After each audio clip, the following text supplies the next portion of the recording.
Mga puso, pila naman ka mga truck, bus, kag mga salakyan stranded sa Tinukuan, Dueñas, Iloilo, bangod sang baha. Taytay pakadto sa Moroboro Dam sa Dingle, Iloilo, narumpag. Si John Sala nakatutok. Hindi malabayan ang porsyon ng isang dalan nga bahin sa barangay Tinukuan, Dueñas, Iloilo padulong sa syudad sang Pasig bangod sa tuman kataas ang tubig baha. Ang resulta, malabang ang pila sa mga truck, bus, heavy equipment kag salakyan ang stranded. Si Manong Jaime halin pa kagahon sang mas stranded diri kag nagaproblema na bangod wala sang balon nga pagkaon sila sang iya pa hinainte. Uy, gana, pero kay why dan mi dala ning di ba mi kadigamuran? Sa ano lang mi karinderya lang mi kaon. Iway di luto. Ang pamilya naman ni Manong Jesse gingamit evacuation site ang nakapark sini nga truck sa igat sang dalan matapos ginsulod sang tubig baha ang ilabalay.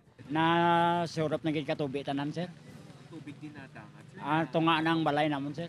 Samtang narumpag ang Monfort Bridge sa banwas ang Dingle, Iloilo kainas ang kaagahon. Ang nasambit nga Taytay ang may masobra 30 katuig na ginpatukod kag nagakonekta sa mga barangay sang poblasyon kag Kamambugan kag ginagyan padulong sa Moroboro Dam kag banwas ang San Enrique. Suno sa mga residente nga nagapuyo diri malapit sa Monfort Bridge, gulpyada lang nga narumpag ang Taytay bangod sa tuman kabaskog nga dalo-do sang tubig baha.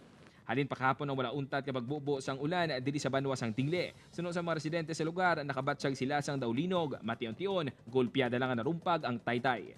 Ibot lang mi nga nagkuhan, nagragama kami namo kahoy labla. Tapos ang among Taytay niya muna nakwan. Maswerte man nga wala sang may nagalabay sa nasambit nga Taytay sang marumpag ini. Nagapatigayon na sang investigasyon ng Dingle LGU kag nakigsapol na sa DPWH. Upuod kay si Dido Rinduque, John Sala. 1 Western Visayas.